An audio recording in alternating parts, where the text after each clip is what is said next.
সবাইকে বৈশাখের দ্বিতীয় দিনে বৈশাখের অনেক অনেক অনেক শুভেচ্ছা জানিয়ে স্বাগত জানাচ্ছি নেক্সাস টেলিভিশনের লেডিস ক্লাবের আড্ডায়। আমি অহনা তাসনিম খান আছি আপনাদের সাথে।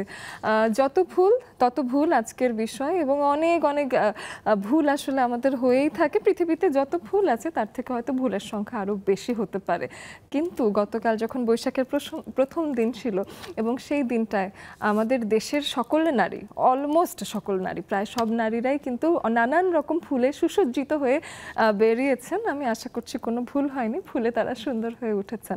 আজকের বিষয় যেটাই হোক না কেন, নারী জীবনের নানান রকম ভুল এবং ফুলের সাথে নারী জীবনের নানান সম্পর্ক, সব কিছু নিয়ে আলাপ হবে, তাই না? আপনারা জানেন লেডিস ক্লাব আমাদের জীবনের নানান রকম ঘটনাকে উদযাপন করতে চায় এবং নানান কাজে কর্মে ব্যস্ত সকল কর্মব্যস্ত নারী এবং নিজেদের জীবন থেকে খানিকটা সময় বের করে আমাদের কাছে এসে গল্প করেন।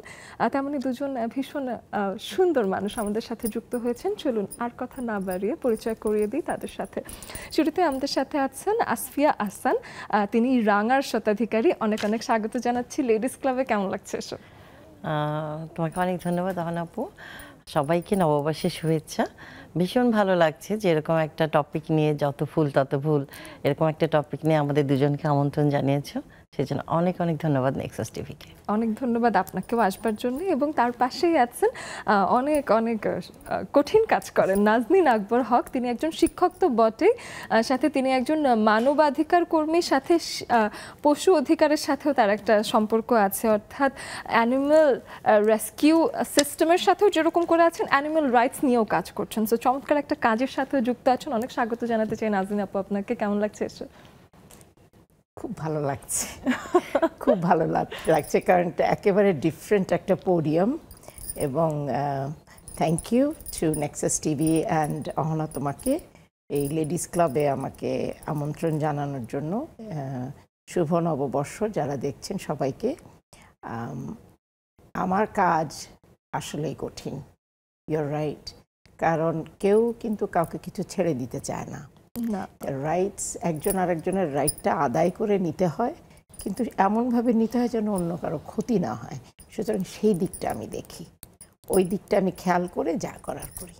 আমার কাজই এটা। এবং আমি অ্যাকচুয়ালি দেশে থাকা হয় না আমার, কিন্তু আমি যেহেতু রিটায়ার্ড করে ফেলেছি সেহেতু আমি চলে আসছি দেশে। এবং আমি চিন্তা করেছি যে আমি দেশে এবার করব যেটা আমি ওখানে করতাম, সেটা হচ্ছে চাইল্ড কেয়ার, বাচ্চাদেরকে আরেকজনের বাচ্চাকে মানুষ করা। That is one of my job. আর এখন সেটার সাথে অ্যানিমালসও আছে, কারণ আমাদের দেশে পশু পাখিদের একটু কষ্ট বেশি। একদমই তাই। এবং আমি খেয়াল করেছি যে আসলে খুব বেশি মায়া না থাকলে পশু পাখির জন্য এই জায়গাটা করার যে একটা ভাবনা, সেই ভাবনাটা আসে না। তো চমৎকার দুজন মানুষ আমাদের সাথে আজকে যুক্ত হয়েছেন, সেই বিষয়ে আমরা ভীষণ খুশি। আপনারা নিশ্চয়ই বুঝতে পেরেছেন দুজন চমৎকার নারী, তাদের কাছ থেকে তাদের ভাবনা, তাদের গল্পগুলোই শুনতে চাই। সাথে আপনারাই বা পিছিয়ে থাকবেন কেন? আমাদের স্ক্রিনে জুমের আইডি এবং পাসওয়ার্ড দেওয়া আছে, যেটা ফলো করে আপনারা এসে আমাদের সাথে গল্প করতে পারবেন। এবং আমরা পুরো 1 ঘন্টা লেডিস ক্লাবে আড্ডা দিতে চাই। আপু, রাঙার বিষয়টা একটু জানতে চাই। আসফিয়া আহসান আপু, যে একটা জায়গাকে আপনি প্রতিষ্ঠিত করেছেন এবং রাঙার ব্যাকগ্রাউন্ড স্টোরিটাকে। খুবই ভালো একটা প্রশ্ন করেছো।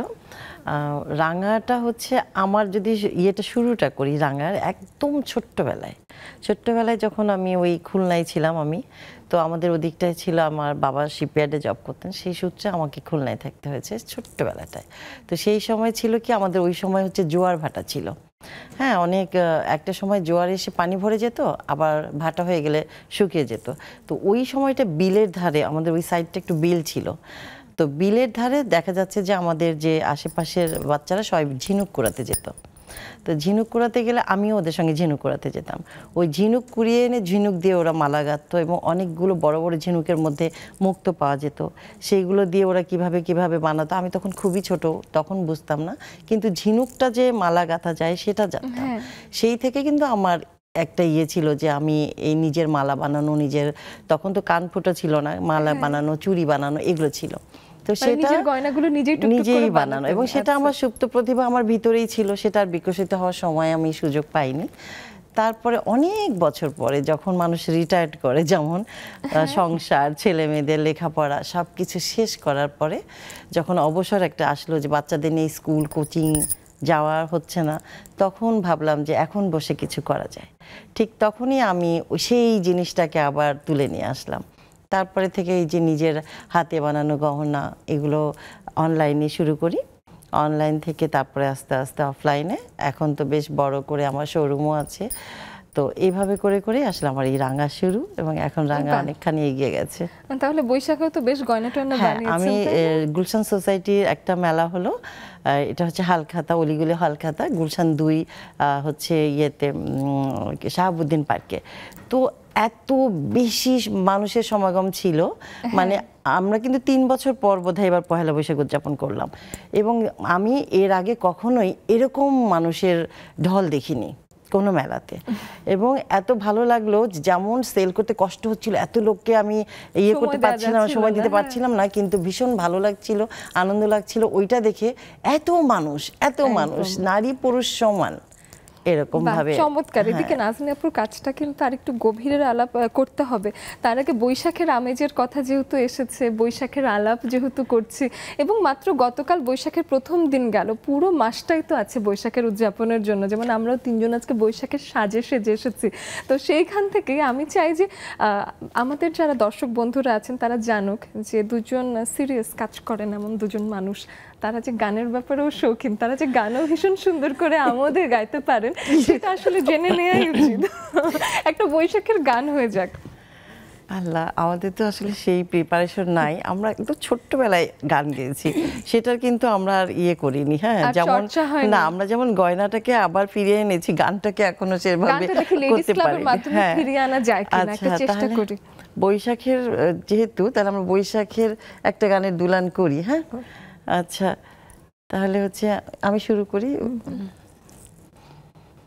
তখনই তো হলো দেখা, যেই না নয়ন কিছু চেয়েছে, জানাজানি হয়ে গেছে অধর যখনই কথা পেয়েছে। জানি না তো কি যে হবে এর পরে, কিছু পেলে হৃদয়। আসছে আষাঢ় মাস, মন তাই ভাবছে, কি হয় কি হয়, কি জানি কি হয়। এক বৈশাখে দেখা হলো দুজনার, জ্যৈষ্ঠীতে হলো পরিচয়। আসছে আষাঢ় মাস, মন তাই ভাবছে, কি হয় কি হয়, কি জানি কি হয়। বাহ, তাহলে গান কিন্তু ফিরিয়ে আনা গেল। দুজনই যে ভীষণ মিষ্টি গাইতেন একটা সময়, সেটাও বোঝা যাচ্ছে, এবং আজও ভীষণ মিষ্টি হচ্ছে। চর্চা থাকলে হয়তো আরও একটু অন্য লেভেলে চলে যাওয়া যেত, তবে আমাদের আড্ডার জন্য ভীষণ মাপ মতো হয়েছে। চমৎকার চমৎকার গায়কী। এদিকে নাজনীন আপুর কাছে আসতে চাই। আপু শিক্ষকতা শুরু করলেন কোন ভাবনা থেকে? মানে নিজের বাচ্চা মানুষ করে ফেলার পরে মনে হলো যে না, পরের বাচ্চাগুলোকে ধরে মানুষ করে দেবো? না, আসলে আমার বাচ্চা হওয়ার অনেক আগের থেকেই আমি বাচ্চাদের প্রতি একটা আকর্ষণ ছিল। আমি তখন ক্লাস 9-এ উঠিনি কিংবা উঠবো, এরকম ঠিক এক্সাক্ট টাইমটা বলতে পারবো না। আমাদের একজন ছিলেন, আমি ওনাকে মামু ডাকতাম, আর মজার ব্যাপার ও খুলনার, আমিও কিন্তু খুলনার। আমরা দুজনেই আপনারা আমার কাছাকাছি। তো ওনার ওয়াইফ একটু অসুস্থ হয়ে গেছিল, এবং তার ছেলে ছিল 9 মাস বয়স মাত্র, দেখতে পাচ্ছিল না, সামহাও কিছু একটা হচ্ছিল। তা আমি বাচ্চাটাকে তখন নিয়ে নিছি। ওই বাচ্চাটা, আম্মা তখন একটু বললো যে বাচ্চা, তুমি যে আর একজনের বাচ্চাকে রাখতে চাচ্ছ, এর একটা খরচ আছে, এটা কোত্থেকে কি করবা? ওইখান থেকে আমার মনে হয় আমি তাহলে চাকরি করব বলে আমি একটা চাকরিতে ঢুকলাম। সবাই, বেশিরভাগ মানুষ জানবে, Dhanmondi international school. Mrs Zeba Ali ছিলেন আমাদের principal. Hats off to her. ওনাকে বলার সাথে সাথে সে আমাকে একদম অন দ্য স্পট চাকরি দিয়ে দিল। কি চাকরি দিল? আমি তখন ক্লাস 9-এ উঠবো, আমি ক্লাস 9-এ কি পড়াবো? আমাকে দিল যে টিচাররা যে একসাথে, তখন তো অনেক খাতা, এক একটা ক্লাসে কত 24টা করে বাচ্চা, তো 24টা করে যদি দুটা করে সাবজেক্ট হয়, তো তখন কত এসে দাঁড়ায়, তো ভুল হতেই পারে, তাই না? হয়তো কোথাও টির মার্কটা দিল না, ডট দিল না, তা আমার দায়িত্ব ছিল ওই ভুলগুলা বার করে দিতে, যাতে খাতাটা একেবারে বাচ্চার কাছে যখন যাবে বাবা মা যেন কোনো ভুল না বার করতে পারে। সেটা ছিল আমার প্রথম চাকরি। এই আশিকের দুধের পয়সা, ওখান থেকে খাতা দেখা, আশিক ওর নাম, হ্যাঁ, এখনো আমার সাথে মানে সব একদম ছেলে আমার, যদিও আপু ডাকে, কিন্তু আমার বাচ্চা কোলে, মানে কোলে নিয়ে ঘুমাইছি আমি রীতিমতন ওকে। তো তখন ওখান থেকে তারপর হঠাৎ করে একদিন মিসেস আলী বলে যে, Nazneen, if you are free can I have you, can you take a class, বলে সে আমাকে একটা ক্লাসে, ক্লাস 7-এ, সরি ক্লাস 1-এ একটা ক্লাস নিতে বলল। এত ভালো লাগলো, আর ছাড়তে পারলাম না। এই যে ঢুকলাম, ব্যাস এই আমার শুরু। তো করতে করতে এখন দেখা যাচ্ছে যে, হিসাব করলে দেখা যায় 30 বছর হয়ে গেছে আই ডিড দিস, অনেক বছর। এবং সবচেয়ে অ্যাজ আ টিচার আমি বলবো আমার সার্থকতাটা এখানে যে আমার বাচ্চাগুলা এখন পর্যন্ত আমার সাথে কানেক্টেড। সেই ক্লাস 1-এর ছেলে, সেই বাচ্চা মেয়েগুলা, ছেলেগুলো আমাকে মা ডাকতো, কোন একটা পর্যায়ে গিয়ে মা হয়ে গেছি, এবং এখন পর্যন্ত, এবং ওদের বাচ্চাগুলা সব দাদি ডাকে। বাড়ির থেকেও বেশি আসলে বাচ্চারা কিন্তু স্কুলে সময় কাটায়, এবং শিক্ষকের ভূমিকাটা এই জন্য তাদের জীবনে ভীষণ ভীষণ ইম্পর্টেন্ট, অসম্ভব কত ইম্পর্টেন্ট। মানে আমরা যে বলি বাবা মায়ের থেকে বাচ্চারা শেখে, নট নেসেসারিলি। এটা এনভায়রনমেন্টটা তৈরি হয় কোথায়? আমার স্কুলের যে এনভায়রনমেন্ট, সেখান থেকে একটা বাচ্চা শেখে। বাবা মা তো আছে, কিন্তু কতক্ষণ? ওই রাত্রেবেলায় ডিনার করবে, একটু বসবে, একটু গল্প করবে, এই পড়ালেখা কর, হোমওয়ার্ক করো, এটা করো, সেটা করো। আলটিমেটলি বাবা মার কাছ থেকে বাবা দূরে থাকো, পড়ালেখার কথা বলে, এরকম হয়। স্কুলে গিয়ে বন্ধু বান্ধব আড্ডা, তার মধ্যে থেকে পড়ালেখা, সব কিছু মিলাই কিন্তু স্কুলটা ভেরি ইম্পর্ট্যান্ট। আমার টিচার ভেরি ইম্পর্ট্যান্ট। যদি আমার টিচার ভালো হয়, আমার টিচার যদি সহানুভূতিশীল হয়, আমার যে শিক্ষক সে যদি মানবাধিকার সম্পর্কে তার যদি আইডিয়া থাকে, তার যদি জেনারেল নলেজ থাকে, এই বাচ্চা খারাপ দিকে যাবার কোনো সুযোগই নেই, কোনো সুযোগ নেই। এবং রেসপেক্ট জিনিসটা কিন্তু ওখান থেকে আসে। একটা টিচারের যে কত বড় দায়িত্ব, আমার নিজের বাচ্চা না তো, আমি আর একজন বাচ্চার দায়িত্ব নিচ্ছি, এটা যে কত বড় একটা ব্যাপার। এটা আমাদের দেশের টিচাররা আমি জানি না বোঝে কি না, কিন্তু ক্যানাডাতে দিস ইজ ভেরি ইম্পর্ট্যান্ট। এবং আমার কথাই ছিল, দরজার এই পাশে আসলে আমি বলেই দিতাম, on that side the child is yours, on this side this is my baby now, you have no say in the matter. এটাই আমি বলতাম সরকার। এবং প্রত্যেকটা বাবা মা ওখানেও কিন্তু এরকমই, as long you think of that baby as yours আসলে।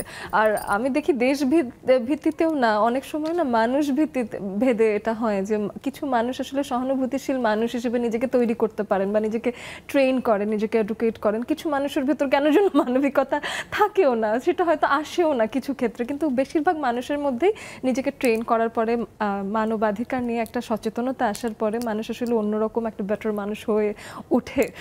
সেই শিক্ষাটা অবশ্যই আমরা টেলিভিশনেও দিতে চাই, নানান জায়গায় বাচ্চাদেরকে স্কুলেও শেখাতে চাই। তবে একটা বিরতির সময় হচ্ছে, একটা বিরতি নিয়ে এসে আরও ভুলের সুন্দর সুন্দর গল্প তো অবশ্যই শুনবো, শিখবো, জানবো। আজকে আড্ডা ভীষণ সুন্দর হবে, আপনারা বুঝতেই পারছেন। চলে আসবো কিছুক্ষণের মধ্যে, সাথেই থাকুন।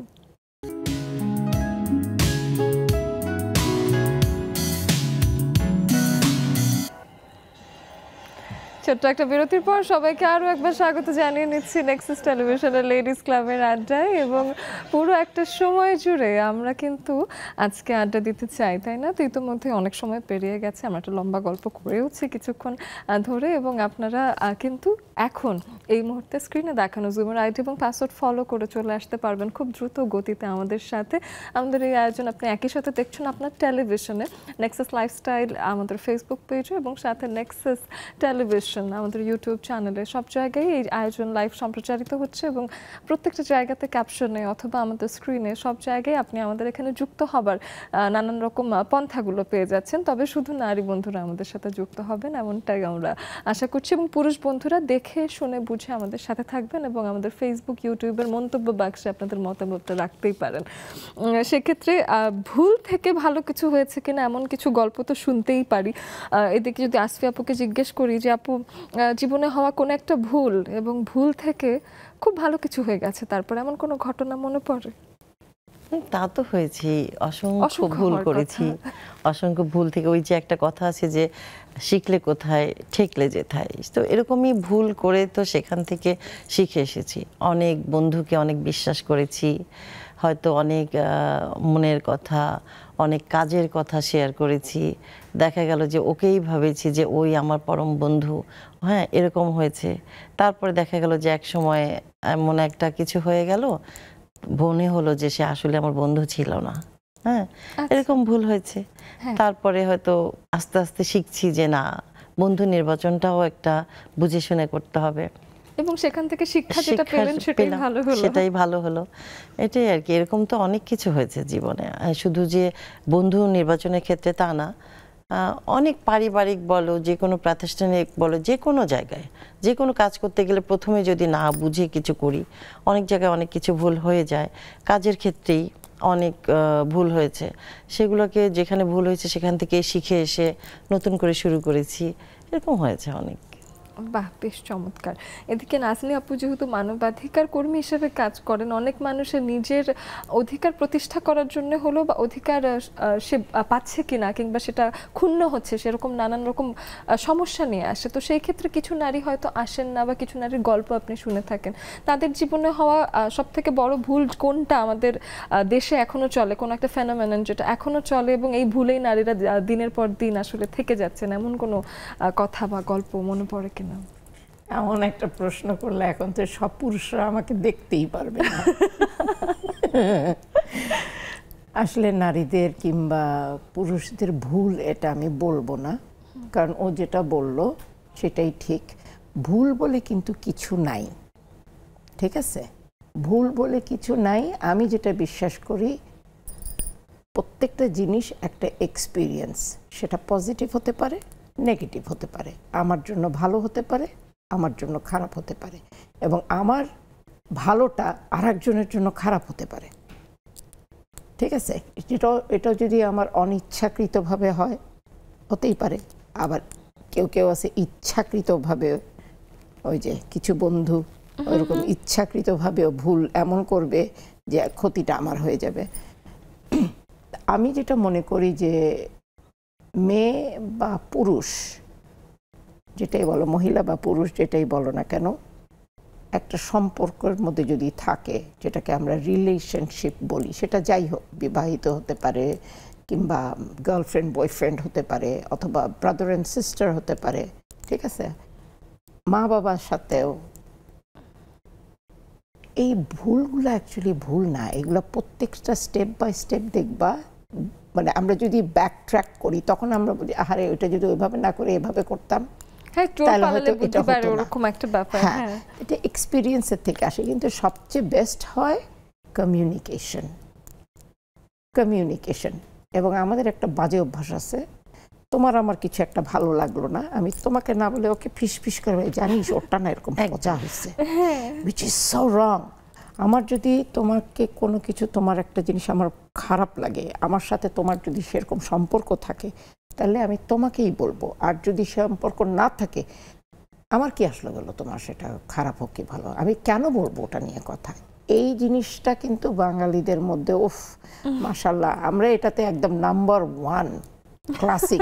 এই বিষয়ে এবং একটু কথা একটা যুক্ত করি, যেটা ধরো দুই বান্ধবীর মধ্যে কথা হচ্ছে, খুবই ভালো রিলেশন যাচ্ছে, দুজনকে নিয়ে আমরা একটা কাজে যুক্ত আছি, কথা হচ্ছে, এর মাঝখানে তোমার মনে হলো আমি বোধহয় এটা না, হ্যাঁ ও হচ্ছে অন্যরকম, আমি যা ভেবেছি তা না, এইটা নিজে নিজেই তুমি ভেবে নিলা যে আসফি আপু আসলে এরকম, হয়ে তুমি তো ভেবেছই, এখন তুমি এটা আবার আরো দুই একজনকে বলছো, এই জানিস ও কিন্তু এই না ওই, ওইটা কিন্তু এটা আমার ভাবনা ছিল, এটা তোমার ভাবনা ছিল এবং ভাবনাটাকে তুমি এটাকে এস্টাবলিশ করছো একের পর এক। হ্যাঁ, এটাকে যদি আমি ভাবি যে না এইটা ও তাতে আমার কিছু এসে যায় না, কিন্তু আবার অনেককে বলছে যে লোকের কথাই ক্ষয় লোকের কথাই জয়। তো সেক্ষেত্রে কিন্তু আমি ক্ষতিগ্রস্ত হচ্ছি যে তুমি যখন এস্টাবলিশ করছো একজনকে দুজনকে তিনজনকে, বা তারা তোমাকে যে কোনো একটা কিছু তোমার কাছ থেকে পাওয়ার আসে তোমার কথাটাই বিশ্বাস করে তোমাকেই মনে করছে হ্যাঁ তাহলে তুমি রাইট বলছো, তখন কিন্তু ক্ষতিটা আমার হলো। কিন্তু ও হয়তো কিছু সময়ের জন্য জিতে গেল, কিন্তু ওই যে ভুল, তখন তারাও যখন যে প্রবলেমটা আমার সঙ্গে করেছে ওদের সঙ্গে যখন একজনের কারোর সঙ্গে হবে তখন সে বুঝতে পারবে যে না আসলে ভুলটা কিন্তু এর মধ্যেই প্রবলেম, এর মধ্যেই, আসফি আপার কাছে না। এইগুলোও কিন্তু হচ্ছে। কিন্তু আমি আর একটু অ্যাড করি এটার সাথে, সেটা হচ্ছে আমাদের বাঙালিদের মধ্যে যেটা দেখলাম, আমরা অসম্ভব রকমের অধৈর্য। আমার এক্ষণ লাগবে, এক্ষুনি চাই। আচ্ছা, এই সেলফোন, বেশি দূরে যেতে হবে না, সেলফোনের নেটওয়ার্ক আসে কিভাবে, কেন আসতেছে না, কেন আসতেছে না, কিন্তু একবারও কেউ আসে না কেন, হ্যাঁ, কিন্তু কেউ চিন্তা করে না যে এইটা কোথায় যাচ্ছে, কোথার থেকে ফেরত আসতেছে, তারপরে আমি দেখতে পাচ্ছি কয়েক সেকেন্ডের মধ্যে, তারপর আমরা এত অধৈর্য, কেন আসতেছে না। আবার বছর ঘুরে পেছনে গেলে কিন্তু ওই যে ঘুরতে থাকতো তখন কিন্তু মেনে নিয়েছে, অথচ এখন সব ফাস্ট পে আরো তাড়াতাড়ি। হ্যাঁ, কিন্তু এটা ভালো না, কিন্তু জিনিসটা কিন্তু খুব খারাপ। ধৈর্য, অনেকে তো এটা যদি ছুঁড়েই মেরে দেয় মোবাইলটাকে, হ্যাঁ অনেক কাছে ফেলে দেয়। আমরা যেটা বলি না যে সাবার করতে হবে, তোমাকে সহ্য করতে হবে, তোমাকে বুঝতে হবে। এবং আমাদের মেয়েদের তো ধৈর্য এবং সহ্য ক্ষমতা সবচেয়ে বেশি হওয়া উচিত। কেন আমাদের থেকে কি হয়, বাচ্চাগুলা হয়, এক একটা বাচ্চা হইতে 9টা মাস, একদিন 2 দিন না, তারপরে পেন তো আল্লাহর ওয়াস্তে। আমার তো মনে হয় না আমি জীবনে কোনো দিন শুনছি যে কারো 2 ঘন্টায় বাচ্চা হয়ে গেছে, আমার বুয়া ছাড়া সকালবেলায় কোলে নিয়ে চলে আসছে, কি দেরি করলি কেন, এই যে এটা মানে কালকে হয়েছে, আসছিস কেন, বেতন, যা স্টোরে যা, মানে ওকে ওদের আলাদা একটা ঘর ছিল, ওখানে রেখে দেওয়া হলো, তোমার কোনো কাজ করতে হবে না কাকে, না বেতন না পেলে জামাই মারবে। এই যে জিনিসটা একবারও চিন্তা করলো না যে একটা বাচ্চা হইতে গেলে একটা মহিলার শরীরের উপর দিয়ে কি যায়, এবং তার মাথায় থাকলো যে না মাসের শেষে তো আমি 20 টাকা কম পাবো। I am talking about 80s, 80 সালের মাঝামাঝির দিকের কথা বলতেছি, আমরা এখন 2025 আছে, কোন আমলের কথা বলতেছি। তো তখন থেকে এই যে কিছু কিছু ছোট ছোট জিনিস দেখে দেখে দেখে দেখে আমার খুব মানে রাগ লাগতো, মায়া হতো না, রাগ হতো, ছেলেদের উপরে রাগ হতো। আবার কিছু কিছু মহিলাদের এইসব উল্টাপাল্টা, কিছু কিছু মহিলাদের, আর বেশিরভাগই আমি এই জিনিসগুলো শিখছি কাজের লোকদের থেকে। আশেপাশে খুব একটা বিন্দাস দিকে তাকালে আমাদের রুরাল লেভেলটা খুব ভালো করে উঠে আসে, যে শুধু তা না, আমি কিন্তু খুব বিন্দাস টাইপ অফ মানুষ। ইচ্ছা হলো এখনই চলে যাবো কক্সবাজার, আচ্ছা চল যাই, যা কি হবে, ঘোড়ার ডিম শেষ, আই এম লাইক দ্যাট। ইচ্ছা হলো পাহাড়ে চলে গেলাম, ফোন করলাম যাবি নাকি, হ্যাঁ যাবো, চল টিকিট কাট, আসতেছি, একদম আধা ঘন্টার মধ্যে আউট। এই কথা থেকে আমার একটা প্রশ্ন আসে, সেটা হলো আপু এই যে এই প্রিভিলেজড সেশন জায়গাটা আপনি নিজের জন্য নিজে তৈরি করেছেন, এটা আমি জানতে চাই যে it's because of your family আপব্রিঙ্গিংটা এরকম ছিল, নাকি নিজেকে আপনি নিজের এই প্রিভিলেজটা তৈরি করে দিয়েছেন যে আপনি যেতে পারেন যখন ইচ্ছা তখন? কারণ অনেক নারীরা এরকম একটা ফ্যামিলিতে বিলং করে, একটা স্ট্রিক্ট ফ্যামিলিতেও বিলং করে, কিন্তু তারা নিজের ফ্যামিলিকে এডুকেট করে, না হলে নিজের ব্যাপারে আরেকটা পার্সোনালিটি ডেভেলপ করে সে আরেকটা কাজ করে। আবার কিছু মানুষ ওইভাবেই জীবন ভর চলতে থাকে। তা আপনি আসলে কিভাবে প্রিভিলেজটা এনশিওর করেছেন?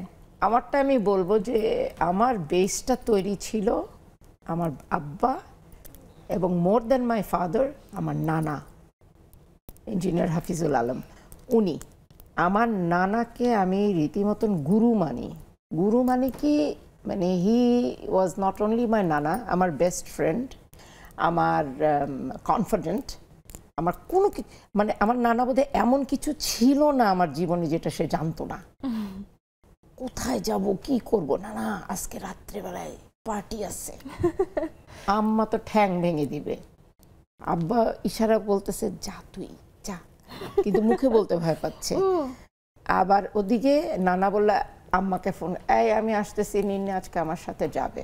আমার মা আর কিছু বলতে পারবে না, নানার সাথে বাড়াই যেতাম এবং পুরাটা সময় আমার সাথে সে থাকতো। আমি যতক্ষণ বাইরে আসছি ততক্ষণ সে আমার সাথে থাকতো। যেই দেখছে যে রাত 10টা 11টা বেজে গেছে, বাসায় আনতো না, ফোন করে আম্মাকে বলে দিত আজকেও আমার সাথে থাকবে, কালকে দিয়ে যাব। ঠিক আছে, কারণ কথা বাড়বে, কথা হবে, দরকার নেই।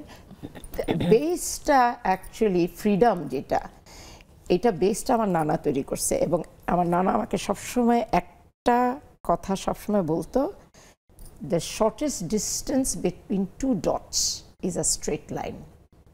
মানে দুটা বিন্দুর সবচেয়ে কম জায়গা, ডিস্টেন্স, রাইট, হচ্ছে একটা সোজা লাইন। অর্থাৎ কি, মানেটা কি? এখানে আমি ডট কিংবা স্ট্রেট লাইনের কথা না, এখানে বলা হচ্ছে যে তুমি সদা সত্য কথা বলিবা, তাহলে কোনোদিন ভুল করবা না। যেই কাজটা করতে যাবা, যদি সেই কাজের মধ্যে দেখো যে তোমার মায়ের চেহারা আসতেছে যে আম্মা তো ঝাঁটা নিয়ে দাঁড়ায় আছে, করো না, দ্যাট ইজ রং। এমন কোনো কথা আছে যেটা আমাকে নানা বলতে যায় আমাকেও বলতে পারবা না, সেটা তো যাবাই না, প্রশ্নই ওঠে না। এবং যেটাই করো না কেন লিমিটের মধ্যে রাখবা।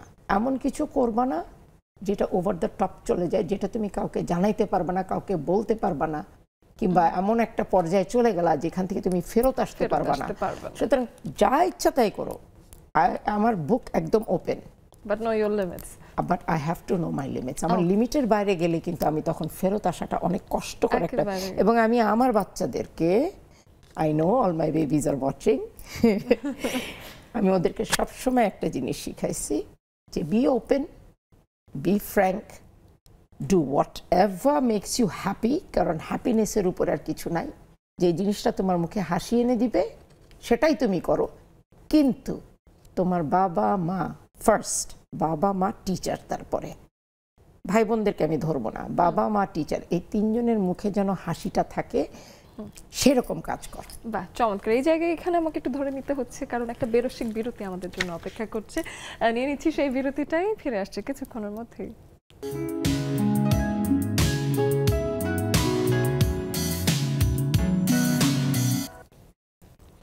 যত ফুল তত ভুল, এরকমই একটা বিষয় আজকে।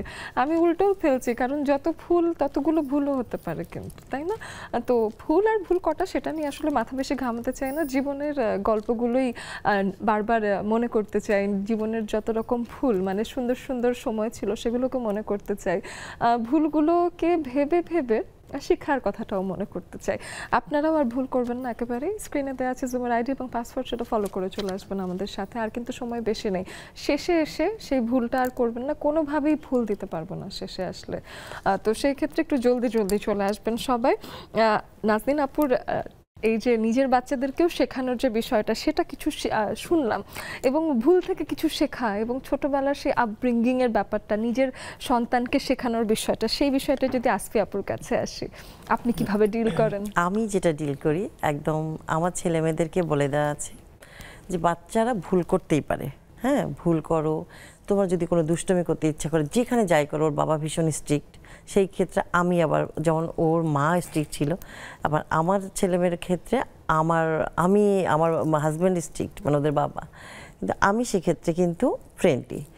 আমি বলেছি এটা যে বাবা, বিশেষ করে ছেলেরা তো দুষ্টু হয়, ছেলেকেই বলেছি তুমি যদি বাইরে কোথাও মারামারি করো, কোনো বন্ধুর সঙ্গে কোনো আড্ডা দাও যেখানে তোমার বাবা পছন্দ করে না, সব করো, যেখানে যেটাই করবে একটা জায়গায় অনেস্ট থাকতে হবে, সেটা তোমার মা। তুমি যদি কোথাও মারামারিও করে আসো, তুমি যদি কোথাও অন্যায় কিছু করে আসো, কিন্তু সেটা আমাকে বলতে হবে। হয়তো বাবাকে বললা যে তুমি যাচ্ছ প্যাডে, তুমি বলছো যে আমি একটা কাজে গেলাম, মিউজিক করে, তো এই বাবা ওটা পছন্দ করছে না। মানে দেখা যাচ্ছে আমি যেখানে থাকি সেখান থেকে প্যাডে যে প্যাড শেষ করে 4 ঘন্টা পরে আসলে বাসায়, তো বাবা রাগ করবেই, তখন সে বলছে টিউশনি করছি, বাবাকে ম্যানেজ করা গেল।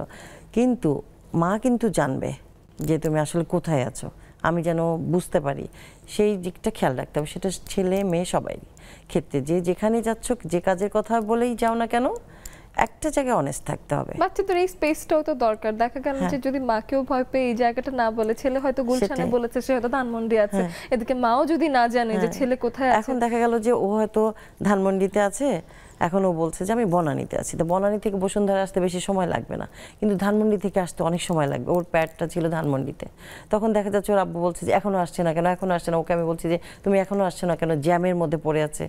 এই যে বারবার একই জায়গায়, মানে আধা ঘন্টা পরেও সে একই জায়গায় আছে। তো এইগুলো মিথ্যা কথা ওর বাবাকে বলতে হচ্ছে, কিন্তু আমি জানছি যে আজকে বাবার কাছে ধরা পড়ে গেল না তো? ধরা পড়ে ছেলে বলল যে মাকে পাঠালাম, এতদিনের সব সেটআপ সব শেষ।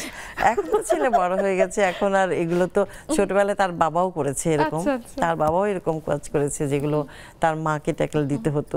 আজকে সেই রোলটা আমি প্লে করছি, সো সে বুঝতে পেরেছে যে এগুলোই হয় আসলে। আপুর একটাই ছেলে? না, আমার এক ছেলে, 2 মেয়ে। তো আলহামদুলিল্লাহ সবাই এখন এস্টাবলিশড হয়ে গেছে, সবার লেখাপড়া শেষ, সবাই জব করছে। তো আমি এখন ফ্রি, সেই ক্ষেত্রেই এখন আমি যে কাজগুলো করছি। কোথায় আপনি ফ্রি? আপনি তো গয়না বেচতে বেচতে একেবারে বৈশাখে অস্থির হয়ে গেলেন। তাও অবশ্য ঠিক, কালকে তো আমি সারা রাত ঘুমাতেই পারিনি। আজকে যে প্রোগ্রামে আসবো এত মাথা ব্যথা ছিল, ও আমাকে যখন ফোন করেছে তখন আমি শুয়েছিলাম। ও বলছে ঠিক আছে তুই 1 ঘন্টা রেস্ট নিয়ে তারপরে আস্তে আস্তে তুই শাওয়ার নিয়ে রেডি হয়ে আয়, মানে এরকম একটা অবস্থা ছিল আজকে আমার। না, সেই ক্ষেত্রে একটু দুজনেই যেহেতু ভীষণ কালারফুল, দুজনেই সাজগোজ করতে পছন্দ করেন। অনেকে এটা বলেন যে অনেকে একটা মেয়ের বিয়ের পরে বা মা হয়ে যাওয়ার পরে তাদের সাজগোজে একটা পরিবর্তন নাকি আসার কথা, অনেকে এটা বলেন। আমাদের বাংলাদেশের যে একটা সামাজিক প্রেক্ষাপট আছে, সেই প্রেক্ষাপট থেকে অনেকে আশা করেন যে নারীরা হয়তো সেই সময় আগে যা করতেন তা করবে না এখন। তো সেই ভাবনা থেকে একটু আসি আজকে আপু, যে সেই ভাবনা যে আপনাকে নিতে হবে না, তোয়াক্কাই করি না, সেই ভাবনাটা কিভাবে নিজের মধ্যে সেট আপ করেছেন? এই সামাজিক প্রেক্ষাপটকে এড়িয়েও কিভাবে নিজের মতো করে সুসজ্জিত হয়ে থাকেন সেটা একটু শুনে। এই দিকে আমার প্রচন্ড দুর্নাম, যেমন আমি আমার মতন থাকি। এই লিপস্টিকটা ধরো, খুব কম মানুষ আছে লাল লিপস্টিক লাগায়, আর আমি লাল ছাড়া বাঁচি না, লাল লাগাবই। এবং এটা আমার মায়ের থেকে নেওয়া। আমার মনে হয় না যে আমি কোনো একটা বয়স পর্যন্ত আমি কোনোদিন আমার মাকে লিপস্টিক ছাড়া দেখিনি। আমার রুম থেকেই বেরোতো। উনি, আমার বাবা নেভিতে ছিলেন, he is one of the senior most officers. আমার মা সেরকমভাবে নিজেকে রেডি, আমরা তো অতটা বুঝতাম না যে কত লোক আসতেছে যাচ্ছে, আম্মাকে সবসময় রেডি ওইভাবে ফিটফাট হয়ে থাকতে হবে, বাইরের লোক আসতেছে কথা নেই। সকাল 7টার সময় একজন এসে হাজির হলো, অফিসার স্যার অমুক লাগবে তমুক লাগবে। তো এখন আম্মা ওখানে ওইরকমভাবে কেমনে থাকবে? সুতরাং আমার রেডিই থাকতো সারাক্ষণ। তো আমার মতো যে আম্মা সারাক্ষণ আমার মার বোধহয় লালই, ঠোঁটটাই লাল কোনো একটা পর্যায় পর্যন্ত। তারপরে দেখতাম যে না, সে সবসময় রেডি হওয়ার ভালো চেষ্টা করে, পরিপাটি হয়ে থাকে। যার জন্য আমি লালের প্রতি আমার একটা অন্যরকম আকর্ষণ আছে। ছেলেবেলা তো বাচ্চা মেয়েরা কিন্তু লাল রংটার দিকেই যায়, যে লাল লিপস্টিক লাগবে। হ্যাঁ, এটা তো গেল। শুধু তা না, এমন যে আমার মা এই 2019-এ মারা গেছেন উনি, এবং উনি মারা যাওয়ার আগেও বলছে যে এই এরকমভাবে আসো কোনো, একটু ভদ্র হও, কত মানুষ আসতেছে। খুব খারাপ একটা অবস্থার মধ্যে দিয়ে গেলাম, এবং বললো আমাকে যে যাও একটু লিপস্টিক টিপস্টিক লাগাই আসো। তা আমি তো লাগালামই, এবং আম্মাকেও লাগাই দিলাম। তার 2 দিন পরেই আম্মা চলে গেল, এবং it was really a sad moment. এবং এই লাল লিপস্টিক, যেমন আমার ছেলে ওখানেই থাকে, ও যতবার আসবে ওর নানুর জন্য, নানুর বেস্ট বাডি, নানুর জন্য 3-4টা শেডের অল রেড লিপস্টিক একদম মাস্ট। তা আমি এরকম থাকি, মন মানসিকতাটা অ্যাকচুয়ালি নিজের ব্যাপার। আমাদের এখানে দেশে, আমি বলতে খারাপ লাগতেছে, বাট আমাদের দেশে মেয়েদেরকে দাবায় রাখা হয় কেন আমি জানি না। ওদিকে বলে 50-50, তারপর আবার বলে না বেটার হাফ। ইংরেজিতে মহিলাদেরকে অর্ধেক বলা হচ্ছে, অর্ধেক না, বলা হয় বেটার হাফ। বেটার হাফ মানে কি? তাহলে পুরুষ ছেলেরা লেসার হাফ। আমি যদি 55% হই, সে তো 45% হয়, সে কম। বেটার মানে আমি, তবে এটার মধ্যে একটা জিনিস আছে যে মেয়েরা আসলেই কিন্তু বেটার, কারণ আমরা দেখো মাল্টিটাস্কার, আমরা একসাথে কিন্তু 4টা কাজ করতে পারি, একটা পুরুষ ছেলে পারে না। সেলফোন দেখবে তো সেলফোনই দেখবে, টাইপ করবে, এই চুপ করো আমি অফিস করতেছি, করলো, পারে না। কারণ আল্লাহ তাআলা সৃষ্টি এরকম ভাবে করছে। ওদের ব্রেনের এক সাইড কাজ করে তো আর এক সাইড অফ লেফট হেমিস্ফিয়ার কিন্তু আমাদের দুটো একসাথে কাজ করে সো উই ক্যান ডু এদিকে ফোন দেখতেছে ওদিকে হাড়ি এই কাপড় পরে রেডি হও স্কুলের জন্য আবার এদিকে নাস্তা বানাচ্ছি কিছু ছেলে আবার ইদানিং অনেক ছেলেরা মাল্টিটাস্কিং আমার হাজবেন্ডের দিক দিয়ে আবার খুব ভালো ও আবার এদিকে রান্না করতেছে তো সেটাই ভালো ছেলে আছে ভালো ছেলে আছে ইদানিং দেখেছি যে প্রগতিশীল ছেলের সংখ্যাই বেশি এবং ওই লেসার হাফরা ইদানিং বেটার হওয়ার চেষ্টা করছে ওরা আর লেসার থাকতে চায় না পারবে আমি খুব আশাবাদী আপু কিছু বলতে চাচ্ছিলেন সেটা একটু আমি বলছিলাম যে এই যে ও যে কথাটাই বললো যে একটা হাজবেন্ড যেমন বাইরে থেকে অফিস করে এসে একদম বিছানায় হোক সোফায় হোক যেখানে বসে হয় মোবাইল দিয়ে এরকম করছে টিভিতে অথবা মোবাইল নিয়ে এখানে হ্যাঁ যে কোনো একটা করছে বাট একটা মেয়ে অফিস থেকে এসেই ব্যাগটা রেখে কোনো রকমে একদম কিচেনে গেল ঝটপট কিচেনে কি করে আগে যে অফিস থেকে যে হাজবেন্ড আসে তার জন্য কিছু কফি বানাও বা স্ন্যাক্স করো এবং রাতে কি খাবার হবে সেটার জন্য রেডি হও একই সঙ্গে কিন্তু কি কি করে গেল বাইরের যে লোকগুলো ছিল তারা কি খেলো না খেলো তাদের খোঁজ খবর নেওয়া একসঙ্গে সব করছে ভোরবেলা উঠে সেই একই 7টার সময় সেও অফিসে বেরিয়ে যাবে মেয়েও অফিসে বেরিয়ে যাবে কিন্তু যাওয়ার আগে দেখা যাচ্ছে যে সে শুধু রেডি হচ্ছে বাট একে কি করতে হচ্ছে দুপুরে কি রান্না হবে সেটা তার মেড যে আছে তাকে বুঝিয়ে দেওয়া প্লাস তার শ্বশুর শাশুড়ি থাকলে তাদের খাওয়া দাওয়া কি হবে এবং সবকিছু গুছিয়ে তারপরে সে যাবে এবং তার টেনশন থাকবে কখন অফিস শেষ হলে কখন সে বাসায় যাবে ক্ষেত্রে আবার আমি দেখেছি কি যে ইদানিং আবার ভাবনা কেন পরিবর্তন হচ্ছে কারণ আমি রিসেন্টলি ম্যারিড আপু এবং আমি সকালবেলা উঠে কখন আমি ব্রেকফাস্ট বানাই না এখন পর্যন্ত আমার হাজবেন্ড নিজেরটা নিজে করছে তুমি খাবে আমাকে একটু দিয়ে যাচ্ছে আবার রাতেও বাড়ি ফিরে এরকম হয় না যে আমি একা করছি আমার শাশুড়ি শ্বশুর কেউই আসলে রান্নার ব্যাপারে আমাকে বলছেন না আমি যা করে দিচ্ছি তাই খাচ্ছেন ওনারা আবার নিজেদের খাবার নিজেরা এনে দিচ্ছেন তো ইদানিং ফ্যামিলি মডার্ন হচ্ছে মনে হয় এবং এই ভাবনা থেকে ঠিক হয়ে যাচ্ছে বুঝতে শিখেছে কারণ আগে আমি একটা কথা বলি আগে যেমন হচ্ছে ইয়ে ছিল না প্রচারণা এত ছিল না যে এখনকার মেয়েরা মেয়েদের সঙ্গে ছেলেদের সঙ্গে তাল মিলিয়ে যেমন মেয়েরা কাজ করছে তেমন যে মেয়েদের সঙ্গে তাল মিলিয়ে ছেলেদেরও যে ঘর সংসারে কাজ কিছু করতে হবে এই দায়িত্বগুলো এখন দেখে দেখে শিখছে সমবন্টনটা শিখছে একটু আসবো আমাদের জুমে রুমি আপু এসে যুক্ত হয়েছেন সনি আপু বেশ অনেকদিন পরে এসেছেন হোসনারা আপু আছে আমাদের সাথে আজকে হাসিনা আপু আছে ফিরে এসে অল্প একটু সময় পাবো সবার কাছ থেকে একটু শুনবো অবশ্যই ফিরে আসছি বিরতির পর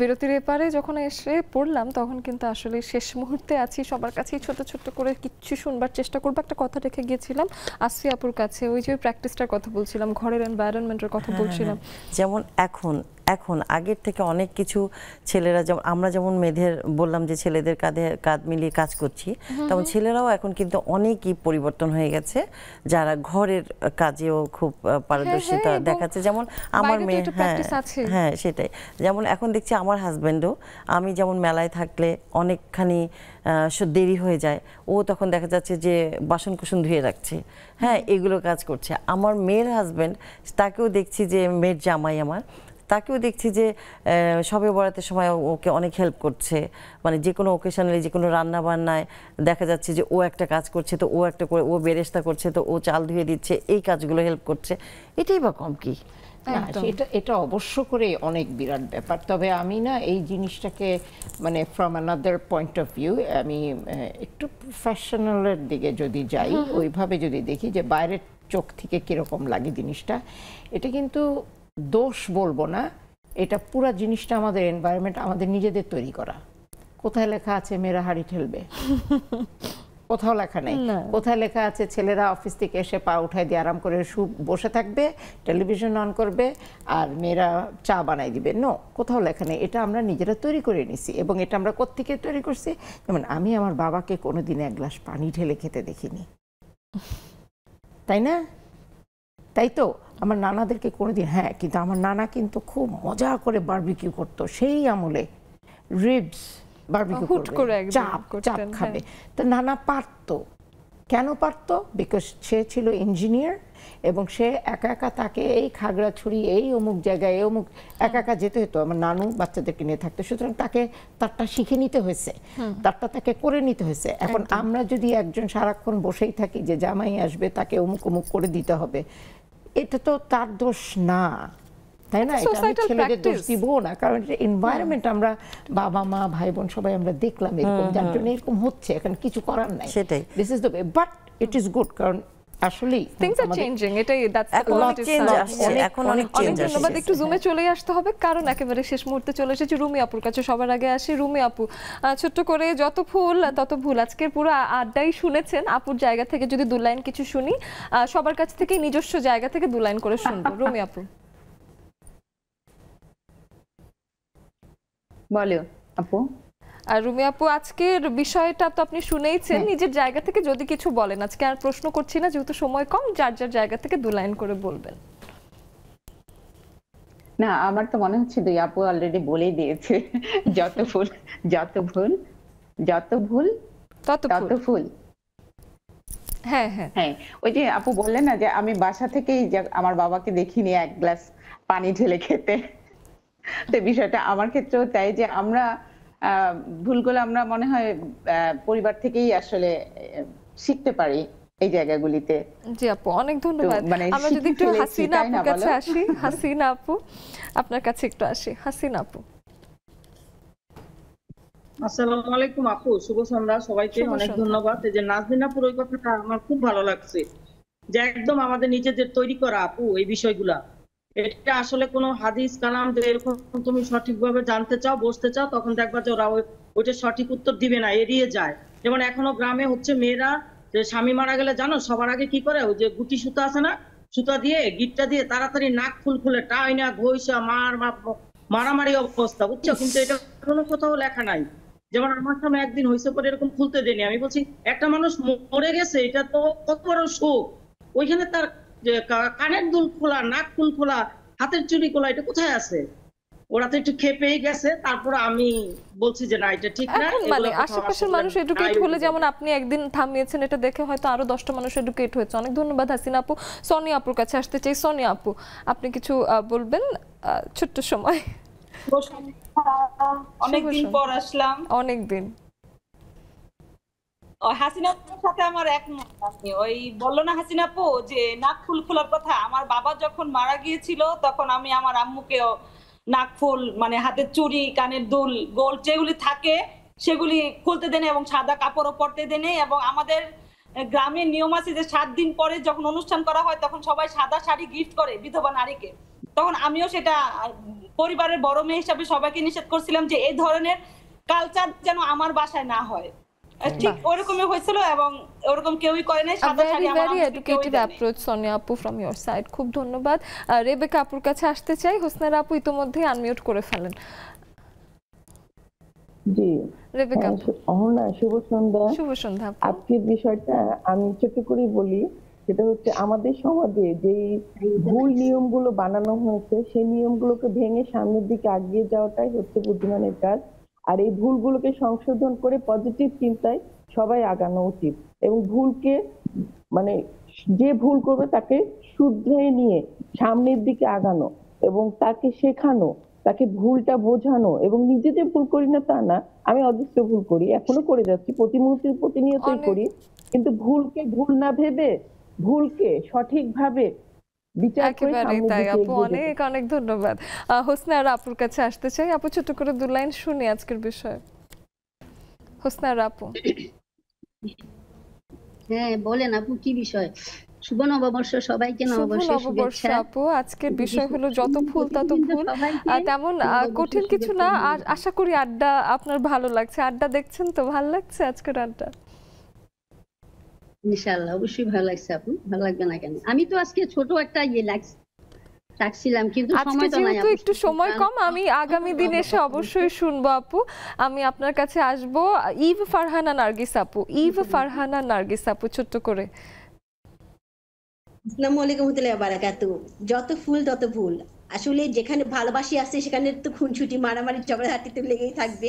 এগুলো তো ভালোবাসাকে বাড়াবার জন্যই ভুল থেকেই মানুষ শিখে, আর সেখানেই ফুলের জন্ম হয়। কারণ ফুল ফুটতে গেলে অবশ্যই একটু একদম একটা ভিন্ন আঙ্গিকে আপনি বললেন, ভিন্ন দৃষ্টিভঙ্গি থেকে আজকের কথাটাকে নিয়ে গেলেন, খুব সুন্দর লাগলো, আমার অনেক ভালো লেগেছে। মমি সুফিয়ান আপু আপনার কাছে আসতে চাই, এরপরে নাহিদা নেলি আপু। শুভ নববর্ষ আপু, অনেক সুন্দর লাগছে সবাইকে আপু। আর আজকের বিষয়টা অনেক সুন্দর, যত ফুল তত ভুল। আসলে আমাদের সামাজিক প্রেক্ষাপটে আপু কথাটা একদম প্রযোজ্য, কিন্তু আমার পার্সোনাল লাইফে আমি খুব হ্যাপি, কারণ আমার ফ্যামিলি ভীষণ প্রগতিশীল এবং প্রগতিশীল একজন হাজবেন্ডকেও পেয়েছি, এবং এভাবেই চলছে আপু। ধন্যবাদ অনেক ধন্যবাদ। সবাইকে। নাহিদা নেলি আপু একদম লাস্ট সেকেন্ডে আছি আপু, চেষ্টা করেন ছোট্ট করে একটু সবাইকে বলার। ভুল আছে বলেই কিন্তু আমরা শুধরানোর চেষ্টা করি।